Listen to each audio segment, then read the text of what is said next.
민원련의 미디어 탈곡기.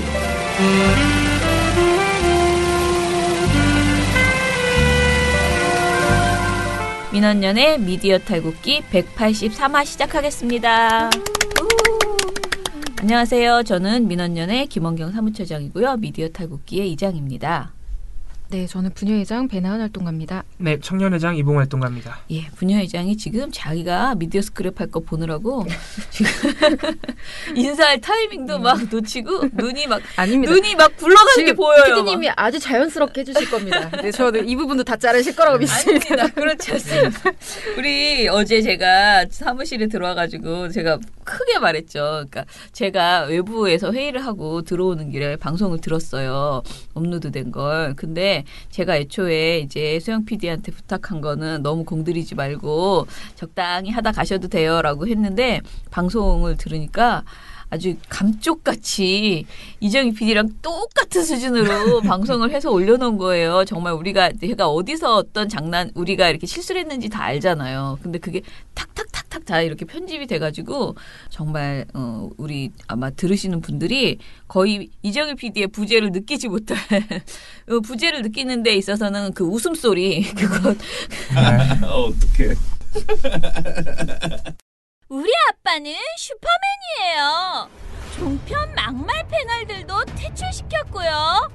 보도지침 책도 만들었고요. KBS, MBC 적폐의 사진도 퇴출시켰고요. 언론교육도 하고요.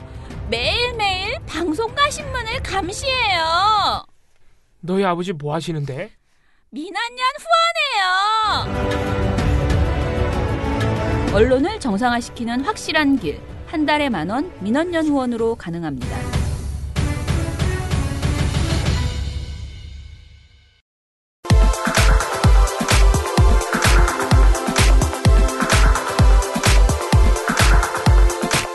자, 그러면 오늘 미디어 스크랩 해보겠습니다. 오늘도 뭔가 의미심장한 소식이 많이 있던데. 재밌어요. 네네.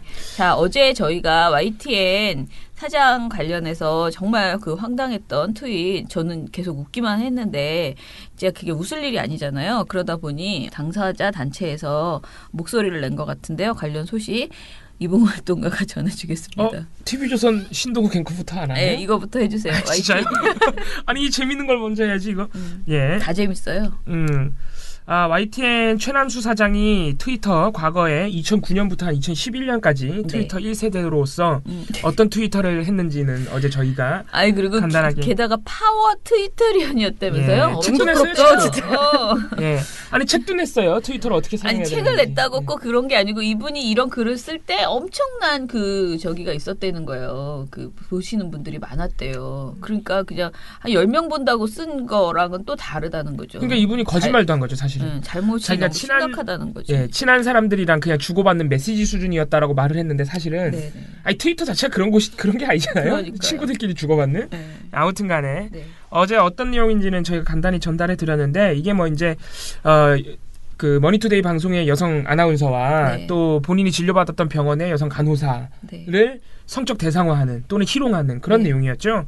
그래서 이게 어제 이제 단독 보도가 난 이후에 각계에서 아주 들불과 같은 지금 반발 및 항의가 지금 쏟아지고 있습니다. 일단 언론 노조와 전국 언론 노조 YTN 지부에서 일단은 최 사장의 즉각 퇴진을 뭐 어떻게 보면 당연한 건데 왜냐하면 지금 YTN 노조 입장에서는 이분이 뭐 약속도 깨고 과거 행적이 좀 수상하고 거기다가 이 어떤 뭐라 할까요?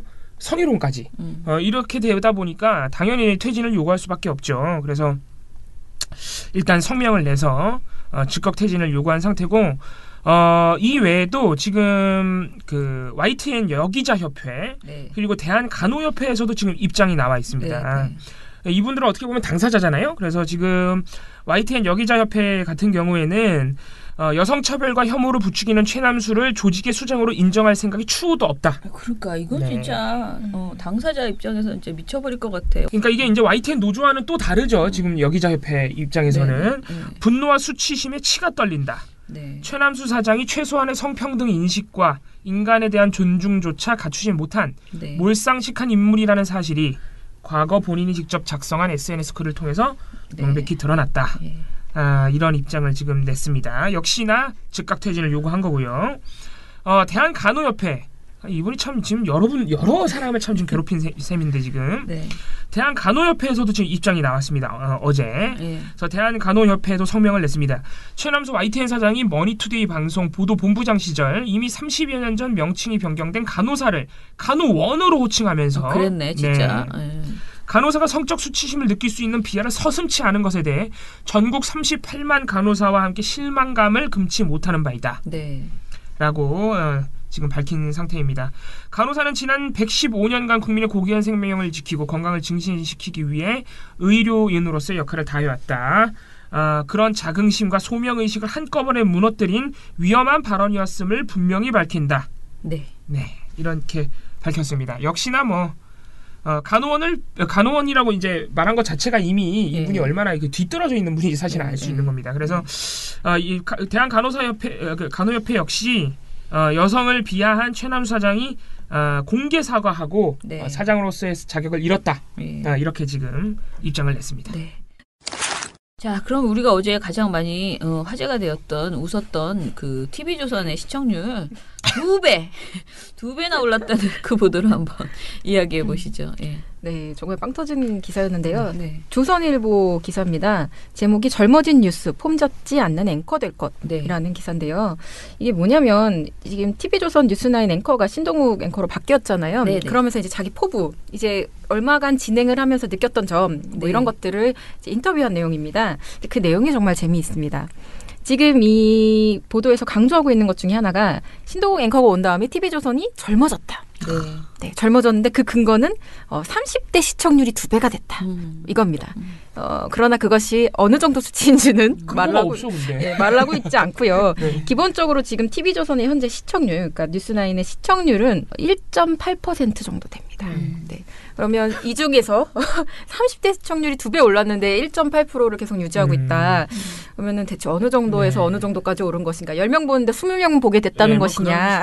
그래도 2배는 2배니까. 네, 그런 생각이 드는데 이런 거라도 자랑을 해야 될 만큼 이렇게 좀 구차한 상황인 것인가라는 생각이 좀 들고요. 다른 내용도 너무 웃기잖아요. 다 소개해줘야 돼요, 이런 거는. 제가 정말 너무 어처구니가 없었던 게 일단 이 앵커가 이렇게 한 달 동안 종편에서 메인 뉴스 진행하면서 내린 결론이라면서 말해주는 게 뭐냐면 맛집은 아무리 외진 곳에 있어도 손님이 알고 찾아오는 곳.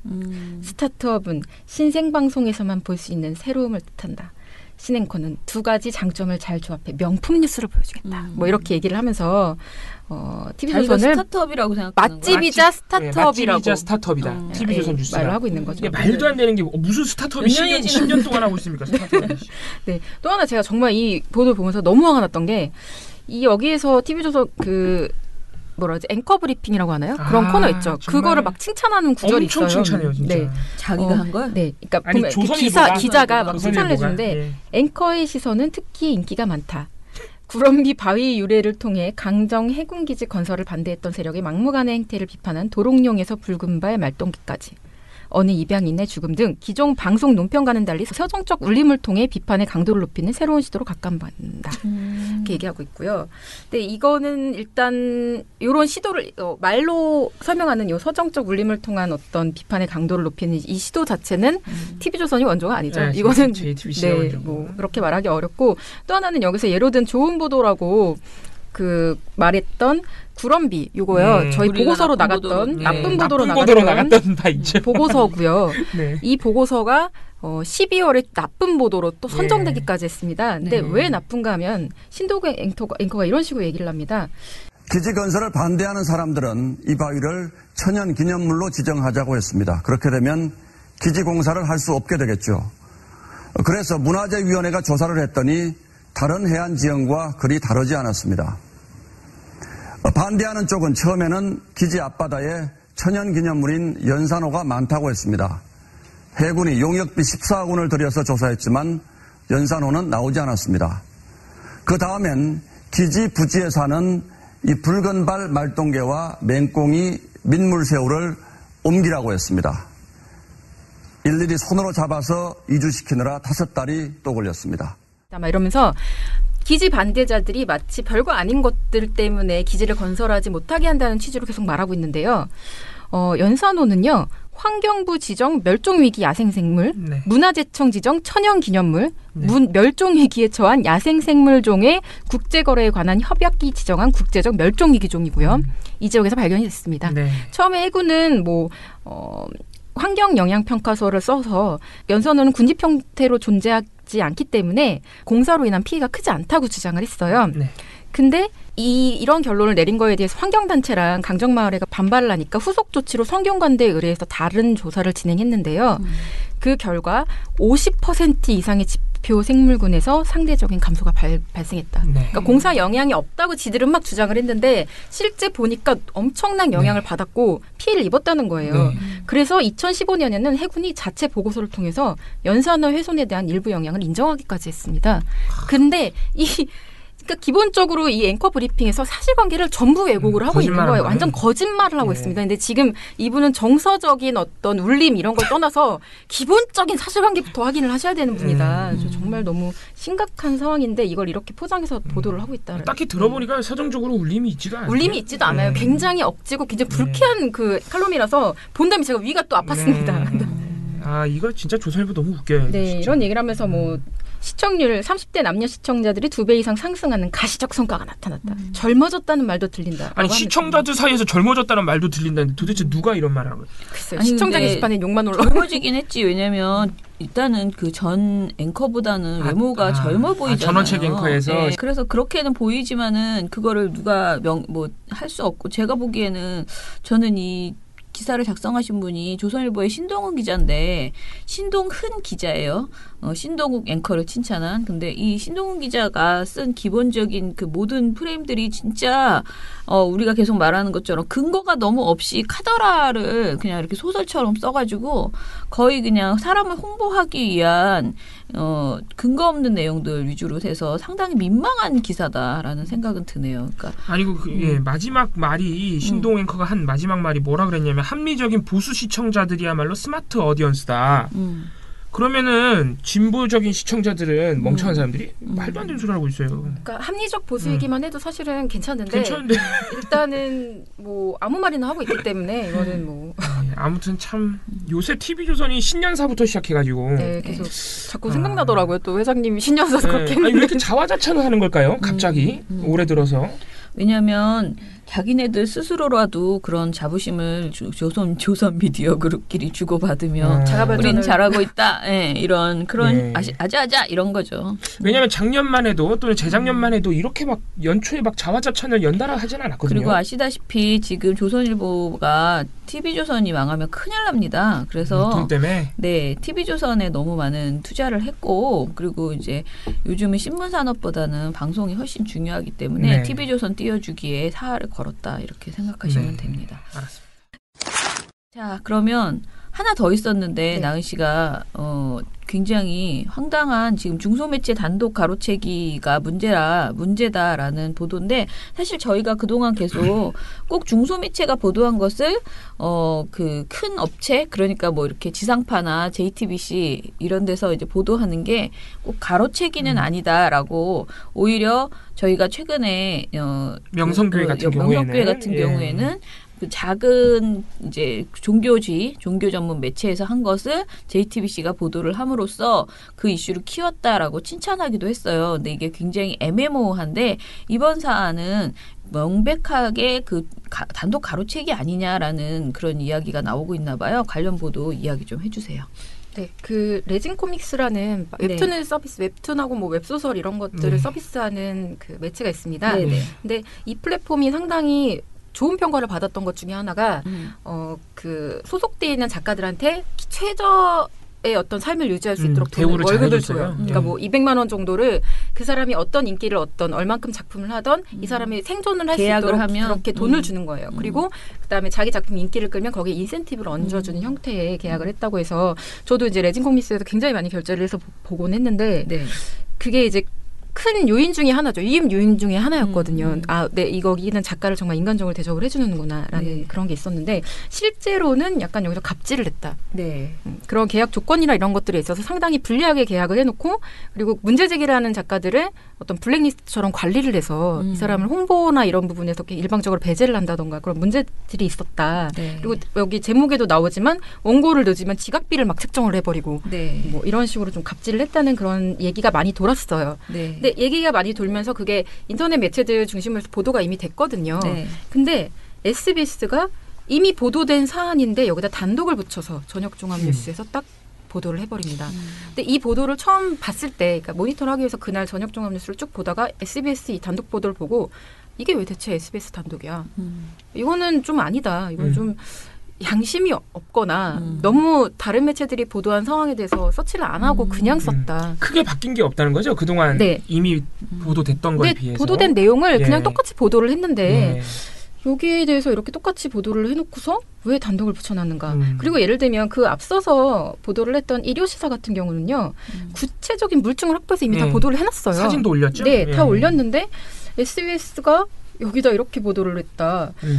이미 증거 이메일이라면서 보여준 그 자료가 일요시사가 보도했던 내용이고 막 그런 것들인데 이거를 이렇게 보도를 한다면 결국 두 가지죠. 하나는 알면서도 어차피 우리는 방송사고 파급력이 크니까 니네가 보도를 했건 말건 우리 방송사 중에서 우리가 처음 했으면 우리는 단독 붙일 거야 라고 판단을 했거나 또 하나는 그러니까 제보를 받았다던가 뭐 이런 식으로 하면서 충분하게 서치를 하지 않은 상황에서 보도를 해서 앞선 매체들이 이렇게 보도를 했다는 걸 몰랐거나 둘 중에 하나라는 건데 후자의 가능성이 좀 낮지 않나. 왜냐하면 기자가 기사를 쓸 때 관련 보도가 나오는 걸 체크를 안 한다? 이게 좀 믿겨지지가 않거든요. 거의 뭐 관습상 말이 안 되는 거고 보통 그렇게 하니까. 그렇죠. 근데 근데 참 이상하네요. 왜냐하면 보통 우리가 이제 가로채기라고 비판을 받는 의심을 받는 기사들 같은 경우에도 사실은 그러니까 뭐라 할까요? 최소한의 생색내기식 추가 취재 정도는 해서 단독을 붙이잖아요, 보통은. 네, 그렇죠. 그렇게 해야 이제 뭔가 그래도 있어 보이니까. 네. 그래서 저희가 이제 뭐 명성교회도 마찬가지고 기타 사례들에서 무조건 가로채기라고 욕하긴 좀 어려운 부분이 있다. 추가 취재가 있으니까. 또 심층 취재가 있거나.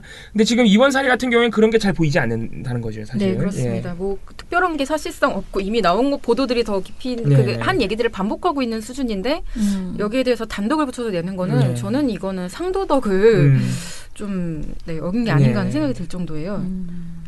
이거는 SBS가 앞으로 추가적인 보도를 내든가 아니면 조금 기자들 차원에서 해명이 필요하지 않나 뭐 이렇게 볼 수도 있겠는데. 근데 이제 우리가 또 이런 얘기 하잖아요. 단독할 때 우리 예전에 굉장히 많이 했던 TV조선이나 이런 데서 많이 했던 게 이 중에서 아주 작은 한 단어 그것만이라도 새로움이 있으면 단독이라고 했잖아요. 근데 예를 들면 하나도 없어요. 이 보도 안에서는 앞부분까지는 다 같은 내용이고 사실상 변호사가 뭐 어떤 평가를 하고 뒤에 이제 국민청원이 8만 명 넘게 붙었다.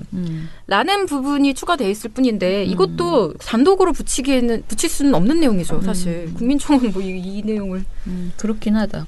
국민청원이 있어서 취재를 시작했다라고는 말할 수 있지만 단독만 안 붙였으면 되는데, 그죠? 저는 단독 안 붙였으면 사실 이건 굉장히 좋은 보도다. 왜냐면 또 알려줄 필요가 있으니까. 다른 방송사들은 거의 보도를 안 하고 있는 상황이기 때문에 이걸 보도를 해줬으면 좋았을 텐데 여기다 단독 붙였다. 이거는 저는 방송사들이 좀 그거 왜 붙이느라고 그 난리들인지 몰라, 그죠? 힘든데 별로 우리 그렇게 중요하지 않은데 나는 약간 그건 있죠. 단독을 붙여놓으면 한 번 더 클릭하게 되고 주의 깊게 보게 되는 건 있긴 한데 너무 그거를 홍보 효과처럼 아무튼 여기 최진봉 교수가 엄청나게 비판을 해놨네요, 그죠? 보도 속에 보면 이거는 뭐 명백한 윤리 위반이다라고 이렇게 시청자 속이는 일이다라고 이야기를 했네요.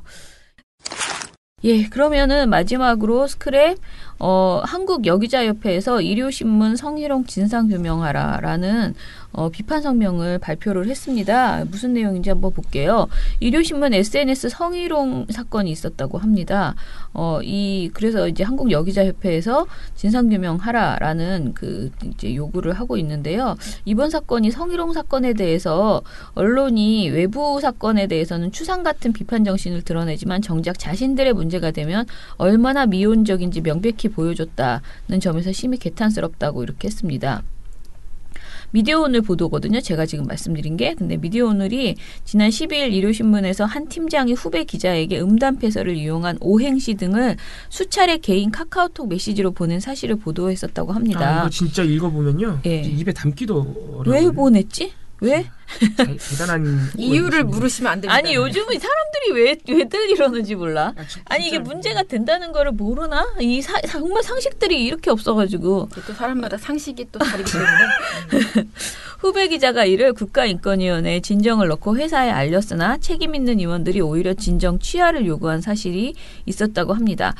여기자협회는 11월 7일 인권위에 진정을 그 피해자가 넣었었고요. 11월 13일에 회사에 이를 알렸지만 회사가 미온적인 대처로 시간을 끌었고 인권위에 낸 진정을 취하해달라고 피해 기자에게 요구했고 가해자는 문제제기 이후 2달 가까이 지난 1월 5일에나 직위 해제됐다고 비판을 했습니다. 여기자협회에서 말하는 주장은 소속 팀장의 뜻을 거스르기 힘든 팀원의 처지를 악용해서 언어적 성희롱이 상당 기간 계속되었다는 점도 충격적이지만 피해 사실이 알려진 뒤에 사측이 조치를 즉각적으로 취하지 않았다는 점은 언론사의 본분을 망각한 처사다라고 비판을 했습니다. 그나마 직위 해제는 됐네요. 그죠? 네. 일단 그리고 앞으로도 철저한 진상규명과 더불어 피해자 보호, 그러니까 사후에 재발 방지 대책을 촉구를 하고 인권위를 향해서 신속한 조사를 좀 해라라고 촉구를 했습니다. 예, 모두 다 맞는 말이네요. 예. 네, 이런 얘기가 요즘 많았죠. 유독 최근에 또 이 성희롱 관련된. 근데 이제 이런 내에서. 그 성희롱 그다음에 이제 뭐 단톡방에서 막 뭔가 여자에 대해서 막 이렇게 떠드는 거 이런 식의 행태는 진짜 이제는 하지 말아야 됩니다. 이제 끝난 일이에요. 근데 자꾸 이런 식의 논란들이 이게 되는 것들은 참 안. 근데 일요신문 이 케이스도 그렇고 그런 짓을 해왔던 게 한두 번이었겠어요. 그러니까. 이미 수십 년 동안 계속 하다가 맞아요. 이제는 사람들이 이걸 공론화 해버리니까 눈에 띄는 거지. 네. 얼마나 많은 사람들이 참고 견디고 고통스럽겠습니까. 네, 맞아요. 자, 하지 맙시다, 아저씨들. 아저씨뿐만 아니지만 뭐 이제 하지 마세요, 다들. 네. 네.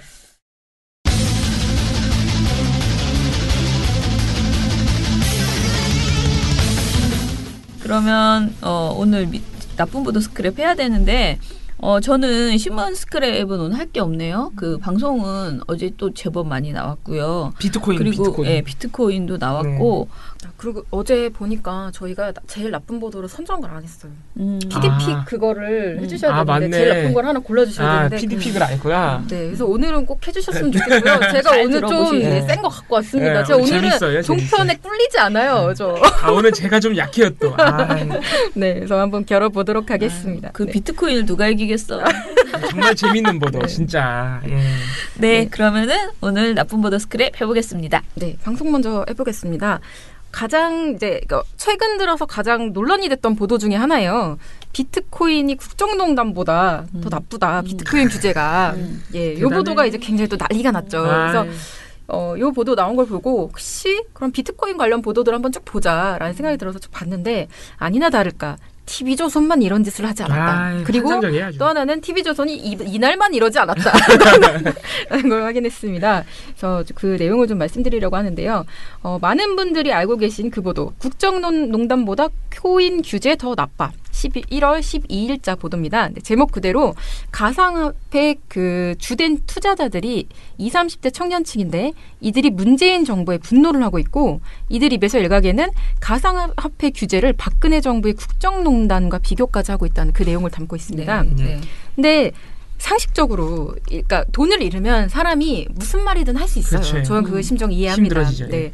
그래서 분노한 투자자들이 내가 돈을 넣었는데 막 그 규제를 한다 안 한다 뭐 이렇게 하면서 돈을 굉장히 많이 잃었다. 그러면 막 그렇게 심한 말을 할 수도 있지만 이걸 언론사가 캐치해서 보도하는 건 전혀 다른 문제죠. 그러니까 그 뒤에 숨는 거죠. 자기네들이 하고 싶은 말을 하기 위해서. 정상적인 언론사라면 이런 주장은 아이고 얼마나 속이 상했으면. 네. 정말 투자자들이 분노하고 있다라는 것까지만 전달을 하든가 해서 맞아요. 필터링을 합니다. 그걸 제목으로 뽑았어. 네, 내 TV조선 이걸 제목으로 뽑습니다. 이게 너무 마음에 든 거죠. 이 주장이야말로 핵심이다. 네, 우리가 따옴표 보도의 폐해를 저희가 자주 말씀드리는데 진짜 너무너무 재밌는 대표적인 사례죠.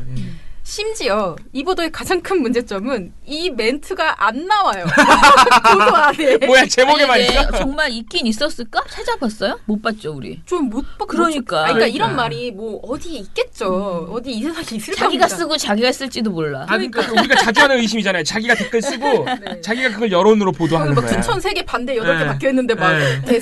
주된 여론입니다. 그러니까. 이러면서 보여주면서. 아니 이게 근거를 보여주지 않으면 이렇게 의심할 수밖에 없어. 근데 있어도 의심하지만 네. 없다는 게 더 웃기잖아요. 네, 그러니까 뭐 예를 들면 그럼 이제 보도 제목이 다운표면 보도 안에 인터뷰라든가 이런 것들에서 그렇죠. 멘트를 땄을 거라고 네. 생각을 하잖아요. 근데 기자가 가상화폐 규제를 박근혜 정부의 과거 국정농단과 비교하기도 합니다라고 말한 다음에 바로 연달아서 보여주는 시민 인터뷰가 뭐냐면요. 법무부 장관이 그거를 그렇게 얘기한 거는 이제 독단적으로 한 거라고 생각하거든요. 그 발언 한마디로 인해서 이제 이 투자자들이 심리가 위축되고 라는 발언이 전부입니다.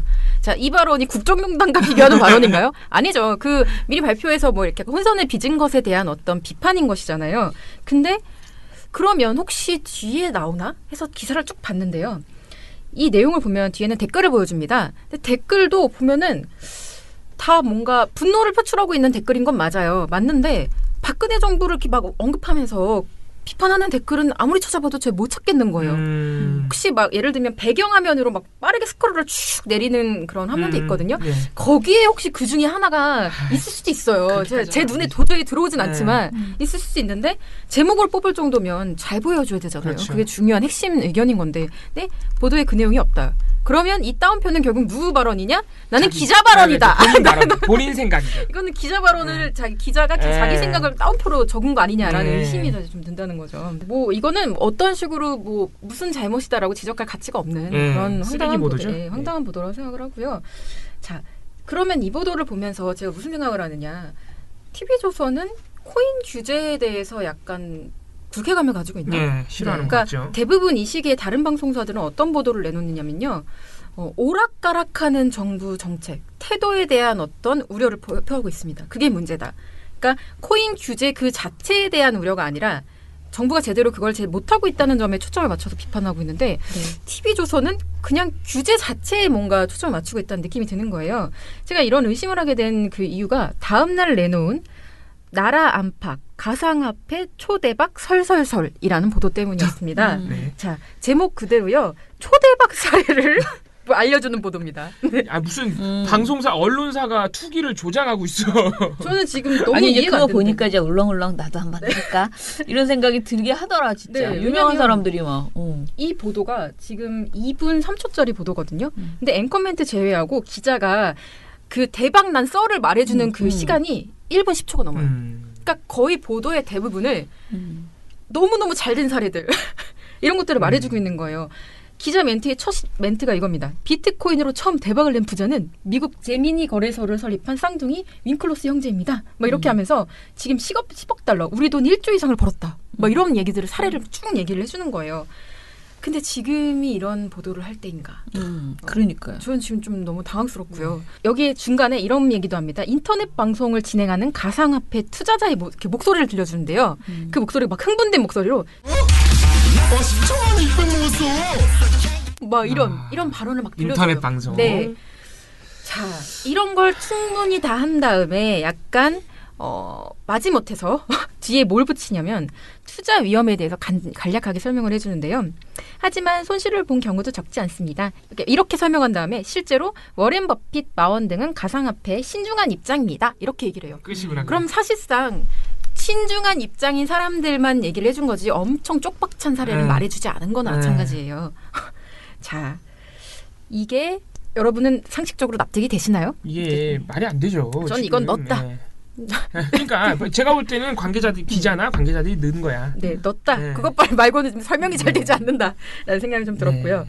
자, 지금 TV조선이 좀 유명하잖아요. 이거 관련 문제 보도로 채널A가 TV조선이 이렇게 열심히 일하는데 우리가 가만히 있으면 안 되겠다라는 판단을 한 것 같아요. 네. 13일이 되니까 못지않은 보도를 하나 내놓습니다. 제목은 노 트라우마 vs 그 영어 노 트라우마입니다. 이게 더 나아요, 근데 사실. 네, 이 보도는요. 제목을 보면은 좀 약간 짐작을 하실 수도 있을 것 벌써 같아요. 냄새가 나잖아.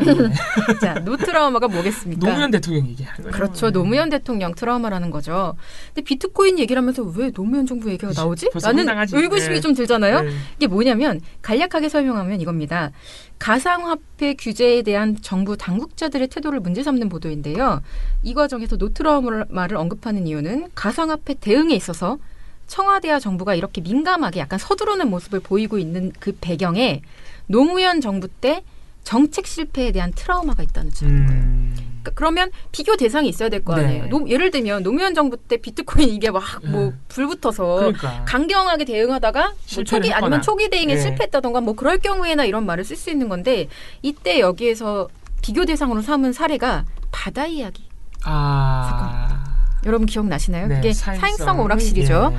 바다 이야기 사건에 대해서 노무현 정부가 제대로 초기 대응을 못해서 약간 뭐 문제가 발생했다 결국은. 그럼 다 때려 잡으란 얘기인가요, 비트코인을? 근데 그것 때문에 네. 그 기억 때문에 네. 그 문재인 정부가 약간 지금 처음부터 강경하게 나가려고 하는 것이다. 그때 같은 실수를 반복하지 않으려는 어떤 트라우마 때문에라고 얘기를 하고 있는 것이죠. 근데 그러면서 이 두 가지를 비교하는 근거를 말을 해주잖아요. 그 근거가 뭐냐면 피해자 숫자가 대단히 많다는 것 네. 하나와 문제를 바라보는 정부 시선이 투기와 도박이라는 점. 이 두 가지를 근거로 됩니다. 이 둘을 비교하는 근거를. 정신 나간 거 아니에요? 바다 이야기는 명백한 도박이고 그렇잖아요. 그러니까 그걸 그렇게 바라본 거지. 그러면은 채널A는 바다 이야기도 비트코인처럼 그 사행성이나 투기성으로 바라보지 않을 개연성이 있다. 뭐 이렇게 보는 건가? 뭐 말이 그런 안 되잖아요. 분석은 네. 뭐 중요하지 그게 않고요. 아니고 그냥 바다 이야기로 망했다. 그런데 마치 비트코인으로 이 정부가 망할 것이다 라는 느낌으로 이렇게 탁 연결시켜 주는 거예요. 그러니까 바다 이야기 때문에 그 노무현 정부가 너무 뒤늦게 이렇게 하면서 너무 힘들어했고 그걸로 인해서 인심을 많이 잃었다. 그리고 그때 논란도 있었다. 이런 햇소리도 해가면서 막 바다 이야기 얘기를 괜히 하는 거지. 괜히. 아까 말씀하신 것 지금 네. 말씀하신 것처럼 바다 이야기 얘기를 괜히 자꾸 하는 이유가 또 하나 있습니다. 요 얘기를 제가 봤을 때 꼭 해주고 싶었던 것 같은데 바다 이야기에 과거 정권 실세들이 연루됐다는 의혹이 제기됩니다. 그러니까 그 다 괜히야 이게. 진짜 정치적인 보도다. 그냥 네. 괜히 요 얘기를 하고 싶은 거예요. 그러면서 홍준표 그 자유한국당 대표의 발언을 소개를 해줘요. 자들은 돈이 많아가지고 여론조사를 억수로 해요. 야들이 무슨 돈이 이래 많노? 이렇게 누가 그러더라고. 옛날에 바다 이야기 때 돈 많이 잽이 났습니다. 근데 저 아저씨 들려줍니다. 정신 나간 거 아니야? 저분은 좀 언제 명예훼손으로 네. 다 걸어야 되는데 우리 너무 점잖아서 탈입니다. 정말 너무 그 근거 없는 소리를 많이 하셔가지고 큰일입니다. 아주. 이런 말을 소개해 준 다음에 기자가 이것에 대한 어떠한 증거나 뭐 결과가 밝혀진 건 아무것도 없습니다. 이 내용은 확실한 것이 없다고 말을 해주는데요. 너무 웃기지 아니 않아요? 확실한 게 없으면 보도를 하지 마. 제 말이 그겁니다. 니맴 내맴. 진짜 자꾸 욕이 나오려고 그래서 오늘따라. 예. 네. 그리고 여기서 그치지 않고 채널A가 아직 할 말이 많아요. 노무현 정부의 부동산 정책 실패도 얘기를 해야 되거든요. 여기서. 그걸 왜 얘기해 여기서? 제 말이 그겁니다. 왜 얘기하는지 비트코인 모르겠는데. 얘기하다가 그게 왜 나와? 그러면서 노무현 정부의 부동산 정책 실패가 문재인 정부에게 또 다른 트라우마를 줬을 것이다. 이런 설명을 하는데 이쯤 되면은 이제 가상화폐는 중요하지 않아. 일단 문재인이 망해야 네, 되는구나. 이 보도는 문재인 정부가 노무현 정부에 대한 어떤 트라우마를 가지고 있고 그래. 그것 때문에 니네는 망할 할 거다. 것이다. 이런 얘기를 하고 싶은 것이라고. 훨씬 볼 수밖에 노골적이네요. 없죠. TV조선보다. 그러니까 TV조선이 약간 준비되지 않은 상황에서 너무 큰 기쁨을 표출하느라 너무 찌질한 짓을 했다면 채널A는 조금 더 준비를 해서 예. 더 나쁜 짓을 했다. TV조선은 이게 노골적으로 비트코인을 좋아하고 있고 예. 채널A는 노골적으로 문재인 정부를 싫어하고 있네요. 예. 얘기를 하는데 정책 책임자의 면면에서도 트라우마를 엿볼 수 있다. 뭐 그런 설명을 하는데요. 예를 들어서 가상화폐 논란의 중심이 되고 있는 박상기 법무장관은 노무현 정부 시절 대통령 산하 사법제도 개혁 추진위 소위 위원을 했고 시민단체 출신이다. 뭔 또 상관이야? 예. 부동산 정책을 맡고 있는 김현미 국토교통부 장관은 노무현 대통령 국내 언론 비서관을 지닌 정치인 출신이다.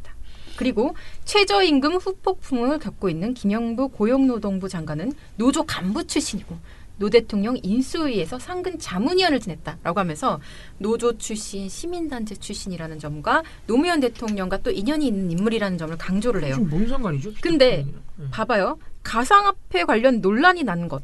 그리고 부동산 정책 관련해서 막 온갖 곳에서 여러 얘기가 나오고 있는 것들, 또 최저임금 관련된 논란이 불거지고 있는 것들은 이 사람들이 노무현 정부에서 이랬다는 것과 아무 상관이 없습니다. 그냥 이슈 자체가 누가 이걸 맡아서 추진을 하건 간에 논란이 될 수밖에 없는 이슈예요.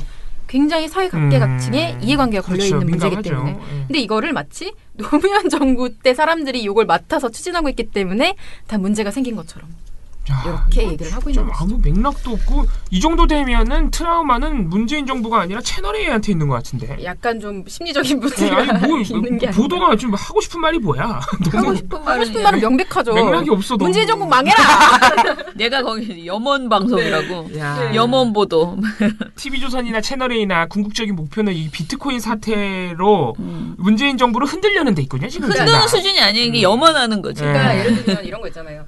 20, 30대 젊은 층은 원래 사실 문재인 대통령 지지도가 상당히 높은 편에 속하죠. 근데 요거 관련해서 코인 또 투자를 많이 한 사람들이 20, 30대야. 그거를 이용하려는 거예요. 이 사람들이 그래서 분노하고 막 여기에 대한 청원이 막 나오고 이런 흐름이 너무 좋은 거야. 이 흐름 때문에 지금 가슴이 두근거리고 설레고 있어. 근데 이거를 어떻게 숨길 수 없었던 거고 TV조선은 채널A는 요걸 이용해서 이제 한 번 더 노무현까지 가공을 한 거죠. TV조선이 조금 순수하긴 하네요. TV조선 너무 바지를 심하게 벗은 게 뭐냐면 보도 말미에 이런 표현했습니다. 가상화폐 규제 시도를 계기로 문재인 대통령의 주된 지지층이었던 20, 30대의 마음이 흔들린다는 때이름 관측도 나옵니다. 뭐야 또 자기 입으로 또 때이르다 그러네.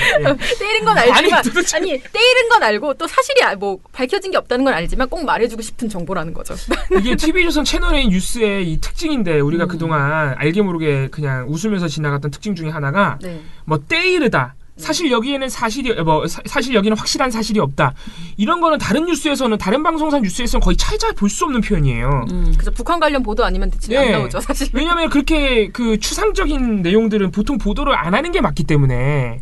근데 유독 TV조선 채널A는 그걸 보도해요. 신기하죠. 예. 아무튼간에 정말 웃기죠. 그래서 저는 어쨌든 후보를 오늘 두 군데 다 낼 건데요. TV조선 기자 이름은 조덕현 기자고요. 네. 채널A 그 노트라우마는 앵커. 네. 앵커와 기자가 같이 했는데요. 정치부 박민혁 차장. 네. 이분이 진행을 하셨습니다. 네. 일단 저는 오늘은 PD픽을 건네드릴게요. 저 정도 보도는 이길 수 없다. 근데 나는 지금 이것도 되게 중요하고 지금 오늘 봉우 씨가 말하는 그 박원순 시장 흔들기? 그러니까 어찌됐든 지방선거를 앞두고 벌써부터 이제 선거 관련된 이야기들, 선거판을 어떻게 해서든 흔들어 보려고 하는 그런 목소리 되게 많아졌어요. 갑자기 최근 들어 아주 많아졌더라고요. 채널A도 막 보도부터 막 그런 게 있고 그래서 이것도 우리가 되게 관심 갖고 이제부터 해야 될 내용인 것 같긴 해요. 해보세요. 예, 제가 소개를 해드리겠습니다.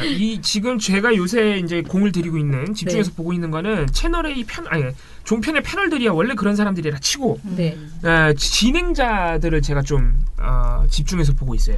도대체 이 사람들이 어떻게 진행을 하나. 근데 진짜 진행자에 맞춰서 보면은 종편 뉴스의 앵커들처럼 정말 가관입니다. 정말 뭐 이 악의 축이 약간 악의 축 같은 느낌으로. 그러니까 어떻게 보면은 대본이 있잖아요, 사실은 다. 이 대본과 진행자들을 이렇게 결합해서 생각해 보면 진짜 명백하게 TV조선과 채널A는 사실과 합리성의 기준에서 보도를 하는 게 아니라 특정한 정책 목표를 가지고 하고 있다. 명백해 보입니다, 정말로. 예, 그래서 오늘도 그런 사례. 사실은 제가 어제 TV조선의 성소수자 혐오 방송을 소개해드린다고 예고를 해드렸는데 그거는 주말에 나오는 종편특집 시즌2에서 보시고요.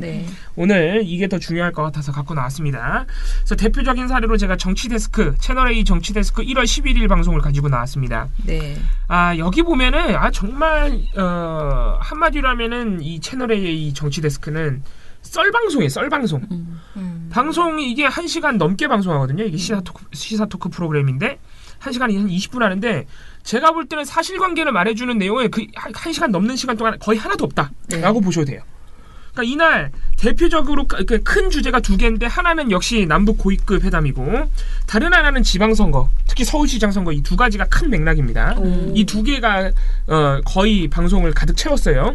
근데 그냥 다 썰이에요. 정말 하나도 사실관계는 말하지 않습니다. 예를 들어서 이거 제가 저번에도 살짝 소개해드렸는데 어제도 북한 참담관 염탐꾼 네 선거는 허수아비 이게 이제 방송의 절반이에요.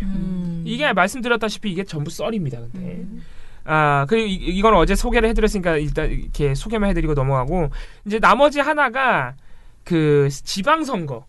서울시장 선거의 판세를 이제 분석하는 굉장히 빠르죠 어떻게 보면. 그러네요. 진짜 빠르네요. 그런데 이거를 보다가 제가 깜짝 놀랐어요. 저는 어떻게 보면 이 방송은 문재인 대통령 지지자들의 어떤 그 마음을 이용해서 박원순 시장을 낙선시키려는 의도가 명백한 방송이다.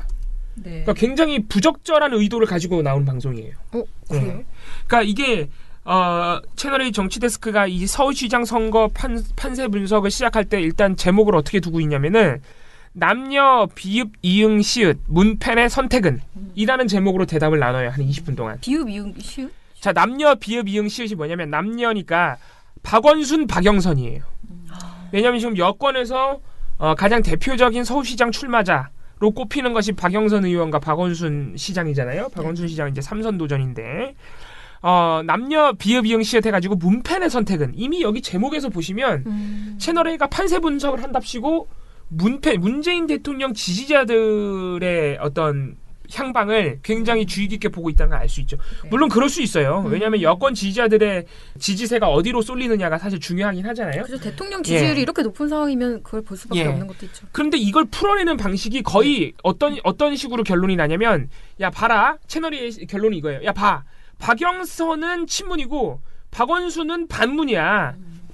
결정 난 거 아니니? 이게 결론이에요. 아 진짜요? 네. 박영선 진짜 말도 못해요. 진짜. 친문? 정말 말도 못하는 게 각종 썰로 도배가 돼 있는데 대담을 나누는 내내 그래가지고 처음 시작에 대선에서 반문으로 돌아섰던 박원순의 위기설로 시작을 하고 끝날 때는 박원순 경남지사 차출설로 끝나요. 근데 아시겠지만 이게 모두 당사자들이 부인한 것이고 하나도 확인된 바가 없는 내용들이에요. 자, 예를 들어 처음에 이렇게 말을 합니다. 노은지 기자가 여권 관계자가 전하기로는 임종석 대통령 비서실장이 지난해 말에 박영선 의원, 지금 서울시장으로 또 나오려고 하는 인물이죠. 민주당 박영선 의원을 만난 자리에서 내 개인적으로는 박원순 시장의 3선 출마 반대한다. 그러니까 박 의원님이 경선에 나와서 중심을 잡아달라 이런 얘기를 했다는 거예요. 그게 그래요? 여권 관계자의 전언인데 저런 얘기가 나올 정도로 사실 이제 박원순 비토론이 이제 당내 그리고 청와대에 좀 있다 이런 얘기가 돌면서 박원순이 위기다 이런 얘기가 힘을 싣고 있습니다. 라고 말해요. 그래서 이용환 앵커가 진행자입니다. 뭐라고 하냐면은 그렇군요. 박원순 서울시장은 이제 3선 도전 의사를 분명히 밝혔는데 임종석 실장이 박영선 의원을 만나서 뭐 저렇게 얘기했다는 거는 글쎄요. 뭐 어떻게 봐야 될까요? 저 박원순 시장은 친문 인사가 아니다. 뭐 이런 메시지일까요? 웃기지 않습니까? 일단 임종석 실장이 박영선 의원한테 그런 말을 했다는 것도 당사자들이 다 부인했어요. 그러니까 이것도 썰이죠. 근데 이 썰을 가지고 또 이용하는 거가 한 발 더 들어가서 뭐라고 해석을 하냐? 임종석 실장이 박원순 시장을 반문으로 찍었다. 야, 이건 뭐 술 먹다 얘기하는 주정도 아니고 이런 막무가내식 해석을 갖다가 진행자가 하고 있는 거예요. 이거를 다른 패널들과 기자들이 딱히 부인도 안 했어요. 허허허 하면서 맞다고 하고 넘어가요. 부인하기도 웃기잖아요. 그게. 너무 웃기잖아요. 지금 썰을 막 풀고 있는 거예요. 진행자가. 그래서 일단 여기서부터 이미 박원순 시장은 반문으로 엮여버렸죠. 아무튼 간에. 그리고 더 웃긴 거는 이걸 가지고 사실 확인을 했다고 자기네들이 막 얘기를 해요.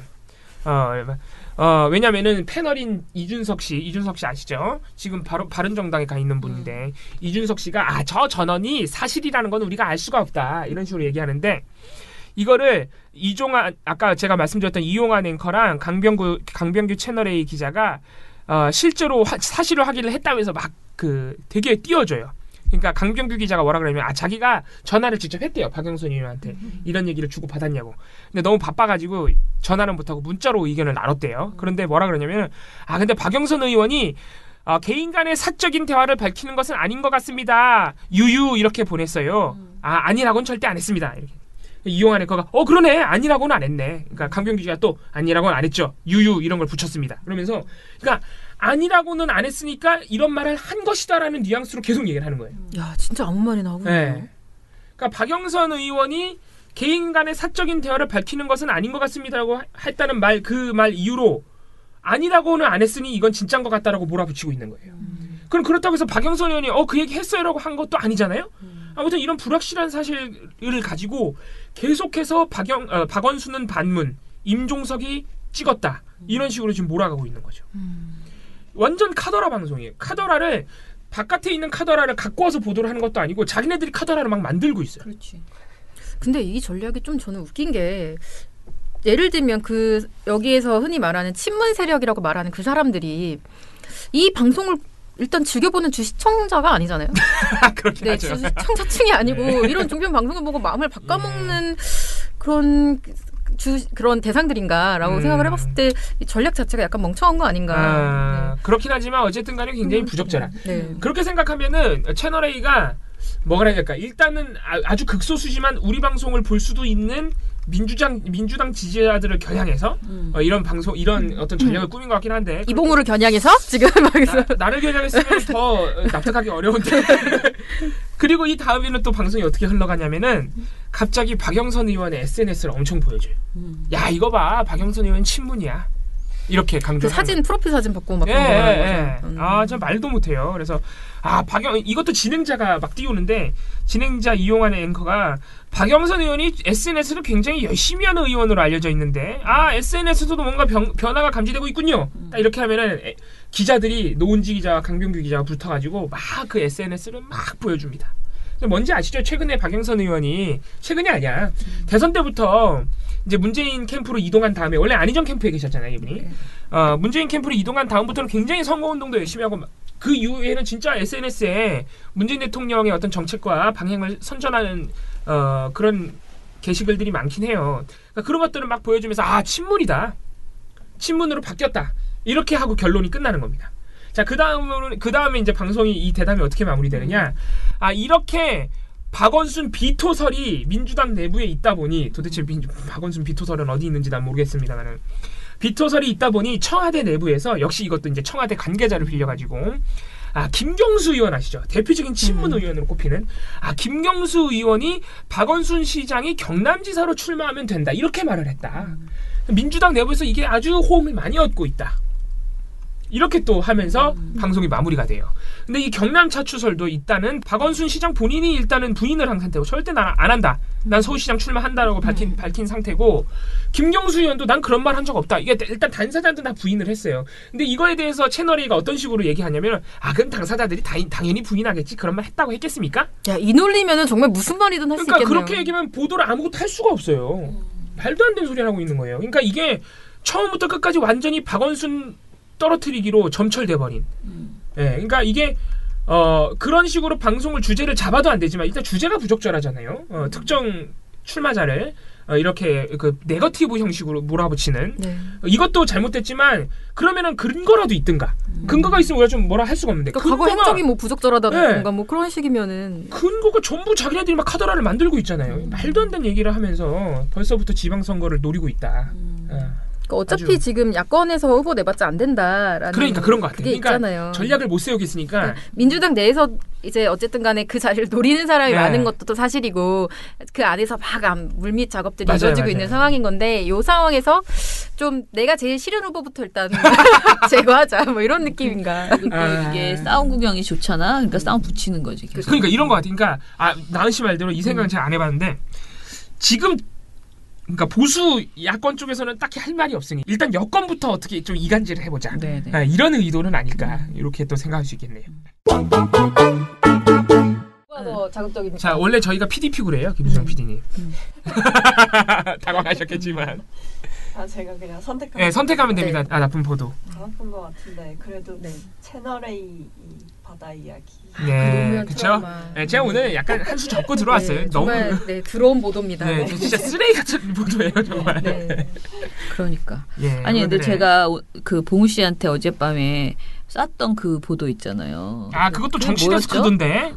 그 정치 데스크라는 보도 방송에서 제가 오늘 소개해드린 것도 정치 데스크인데, 그러니까 정치 데스크가 문제가 그래요? 많아요. 네, 진짜 너무 화가 나가지고. 왜요? 뭐 했는데요? 그러니까 보도가 문제가 아니고요. 거기서 김문수 씨가 하는 말이 김문수 씨가 그 박종철 열사가 그 고문할 때 불지 않은 그 박종훈 씨라는 사람 있잖아요. 네. 그 사람이 이제 한나라당으로 가서 3번 선거 국회의원 선거를 나왔으나 떨어졌다라는 얘기를 방송에서 막 열심히 해줘요.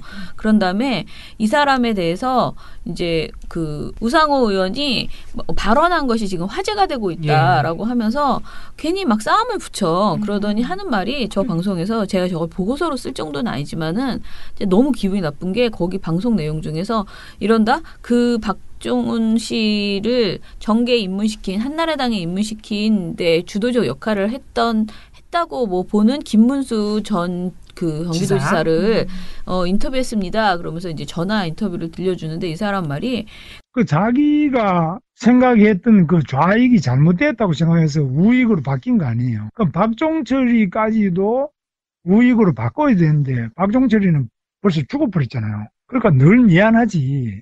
그러니까 이 후배가 뭐 그런 사상을 떠나서 좌우를 떠나서 늘 후배가 그걸 자기 때문에 자기 찾아내라고 하다가 고문을 당해서 죽었는데 그거 얼마나 뭐 그 정말 개인적으로 마음에 빚이고 평생 그걸 죄책감이나 이런 게 많지. 지가 잡혔으면 박종철이 안 죽었을 거 아니에요.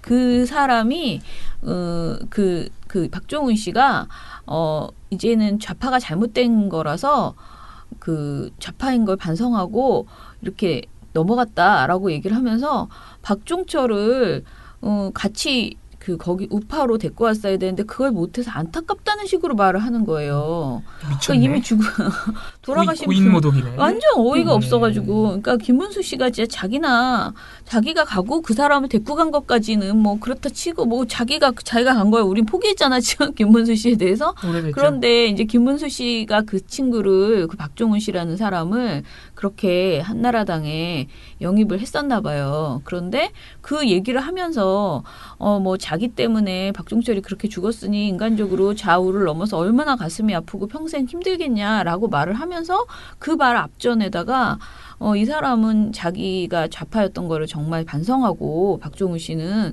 그렇게 된 거다. 그런데 선배로서 박종철 씨를 그렇게 박종철 열사를 그렇게 했어야 되는데 자기만 그렇게 해서 얼마나 안타깝겠냐 이렇게 얘기를 하는 거예요. 진짜 그냥 한 대 톡 때려주고 싶고 그리고 이런 내용을 보도에서 이렇게 나오는 것 자체도 짜증나더라고. 근데 방송 전체의 맥락보다는 김문수 씨 발언이 너무 불쾌했어요. 네, 아무튼 정치 데스크가 그러니까 이것도 들어보면은 지금 은근히 그 우상호 원내대표를 비롯한 비판해요. 네, 우상호 원내대표를 은근히 비판하면서 또 그 김문수, 박종훈 이런 세력과 싸움을 붙이는. 그렇죠. 박종철 열사를 빌미로. 그러니까 엄청난 모독이죠, 사실 고인과 유 가족들에 대한. 그러면서 이제 뭐 이부영 씨도 한나라당에 이제 그때 이제 3당 합당이 되면서. 그 민주당이 김영삼 대통령과 같이 이렇게 됐었잖아요. 그러니까 한나라당 출신이다. 그리고 영화에서 보셨던 김정남 씨도 사실은 김영삼 정부에서 청와대에 있었다. 그럼 이 사람들도 다 변절한 거냐? 막 이러면서 막 이제 얘기를 풀어가거든요. 근데 지금 박종훈 씨에 대해서 얘기하는 것까지는 내가 그래도 뭐 그게 화제가 되니까 할 수 있다 치지만 그 김문수 씨 발언은 매우 부적절했기 때문에 사실은 잘랐어야 되는 수준의 발언이었다. 그러니까요. 그런 거 자를 리가 없지 근데. 지금 비트코인인데 노무현 대통령까지 가는 방송사가.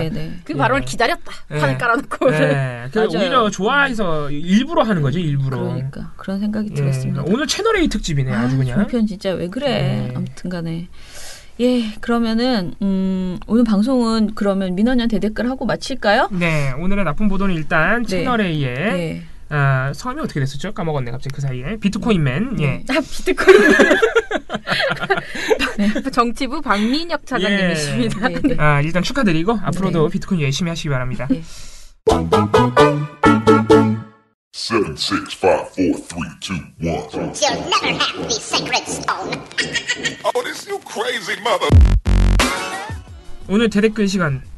또 어제 저희가 오랜만에 방송이 올라가서 댓글이 많이 달렸는지 모르겠는데. 네, 저는 열심히 봤거든요. 열려라 열매님께서 저희 지금 맨 위에 있는 게 중요한 시험을 준비하느라 바빠서 한동안 못 들었어요. 다시 열심히 따라잡겠습니다. 그리고 어제 우리 집 우체통에 우편물이 딱 열심히 읽겠습니다. 저희 구 구립도서관에 비치되면 그때도 인증할게요. 바른 언론을 위하여 하셨습니다. 저희 보도지침 네. 보증판, 네. 개정판. 여러분 저희가 책을 보도지침을 지금 보내드렸고요. 그리고 이제 도서관과 대학도서관에도 보내드렸어요. 그런데 이게 이제 도서관에 대학도서관에 한 권씩밖에 못 갔어요. 저희가 생각보다 스토리 펀딩 금액이 많지 않아서 민원연 돈을 이제 조금 더 추가해서 전 도서관 여기저기 보냈는데요. 혹시 본인이 가셨는데 책이 한 권밖에 없거나 또는 없거나 그러면 도서관에 보도지침을 좀 신청해 주세요. 그러니까 왜냐하면 그 신청 목록에 신청해 주시면 보도지침을 사주거든요. 어느 도서관이든 그 기다려요. 수서 담당 그 사서들은 신청해 주는 거 제일 좋아합니다. 그래서 여러분들이 제발 보도지침을 달라라고 이렇게 신청을 해주시면 둘의 출판사에서 나왔거든요. 신청해 주시면 좀 더 많은 분들이 보실 수 있을 것 같고 저는 특히 대학도서관은 솔직히 돈이 있으면 막 4-5권 넣었으면 좋고 왜냐하면 대학에는 대부분 신방가가 있고 학생들이 많이 봤으면 좋겠거든요. 언론사 준비하시는 학생들 등이. 그래서 여러분들이 많이 신청을 해주시면 좋겠습니다. 신청하는데 돈 드는 것도 아니고 메모 하나 남겨드리면 되는 거니까요. 많이 신청해 주세요. 자, 그러면 다른 거. 프레시안님께서도 뭐라고 하셨냐면 김어준의 파파이스에 첫 녹화하실 때 김 처장님 뵙고 편파방송에 대해서 어떻게 대처해야 될런지 심각성을 느끼고 있었던 자로서 김 처장님의 하시는 일에 대한 필요성을 갖게 되어 그때부터 많지 않지만 후원하게 되었습니다. 아, 이게 파파이스 처음 할 때 이렇게 후원해 주셨던 분이시네요. 지금처럼 활발한 활동을 부탁드리며 건강하시고요.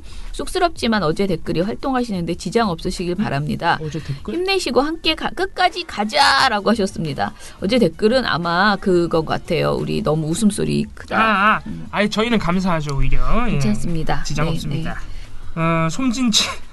이분 닉네임이 읽을 때마다 너무 재밌는데. 닉네임이 너무 좋은 너무 좋아요. 솜진채 발견. 예. 조선에 묻힌 연합기레기. 듣는 내내 부들부들. 어제 또 저희가 연합뉴스TV 소개해드렸잖아요. 그 황당한 발언. 네. 우리나라 보수라는 것들은 북한 없으면 발언도 못하고 방송도 못하고 정치도 못하고 네, 다 못하네요. 연합도 조선도 제발 아웃이라고. 네. 예, 어제 요새 연합뉴스TV가 심각해서 네. 저희도 좀 걱정입니다. 좀 더 봐야 되는데. 네. 앞으로 열심히 좀 보도록 하겠습니다. 네, 밑에 레이니치세님이 하루 못 들으니 미탈이 더 소중하게 느껴졌습니다. 그리고 PD님 건강한 모습으로 복귀하시기 바랍니다. 라고 써주셨고요. 위에 보면은 김수영 PD님을 알고 계시는 분이에요. 알고 계시는 분들이 많아요. 민동기의 뉴스바에서 웃음과 뒷모습으로 늘 만나다가 여기서 뵈니 오랜 옛 친구를 우연히 만난 것처럼 반갑고 기쁘다. 라고 얘기를 해주셨어요. 그 민원련을 알게 된 계기가 민동기 뉴스박 토요일 코너였다. 라고 하시네요.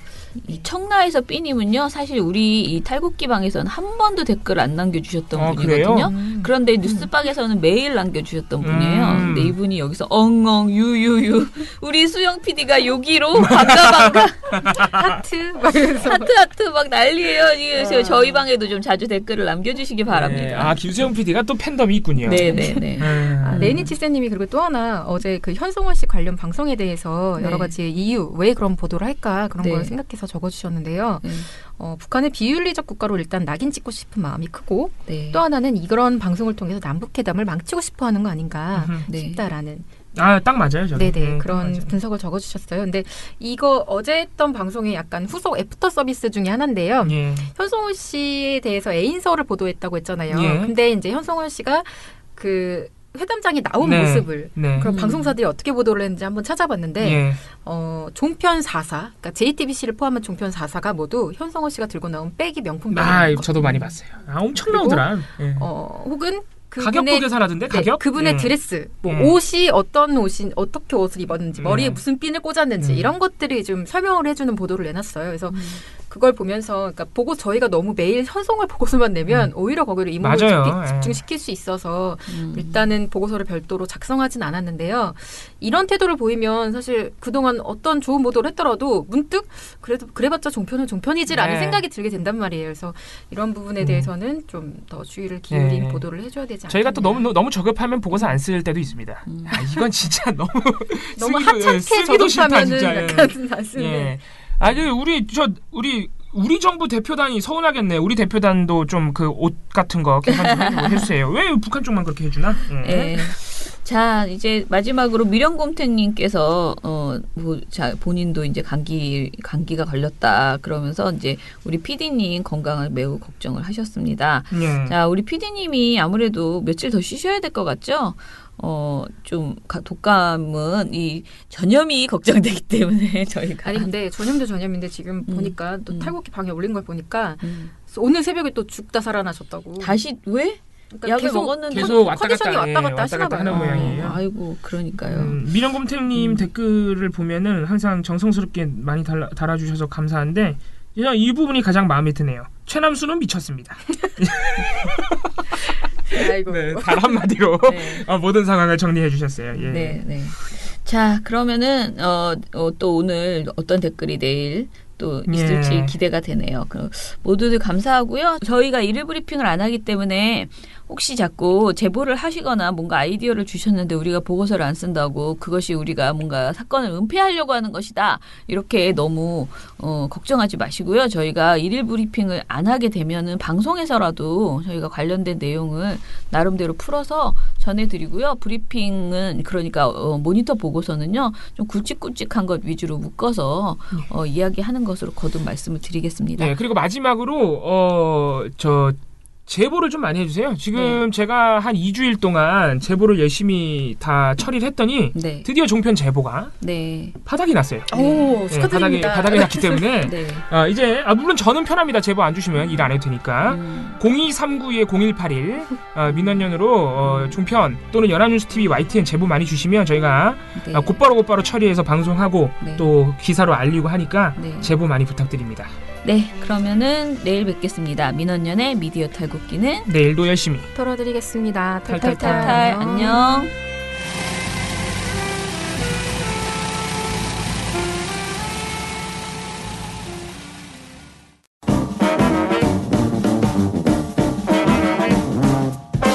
여러분, 미디어 탈곡기 잘 들으셨나요? 민원연은 1984년부터 우리 사회 언론 민주화를 위한 걸음을 우직하게 걷고 있습니다. 특히 왜곡, 편파, 막장 뉴스가 만연한 상황에서 민원연의 언론 감시 활동은 더욱 중요합니다. 민원연 회원이 되어 저희에게 힘을 주세요. 민원연 홈페이지 ccdm.or.kr에 오셔서 회원가입을 신청하시거나 02-392-0181로 전화 주시면 됩니다. 한 달 10,000원의 회비가 언론을 바꿉니다.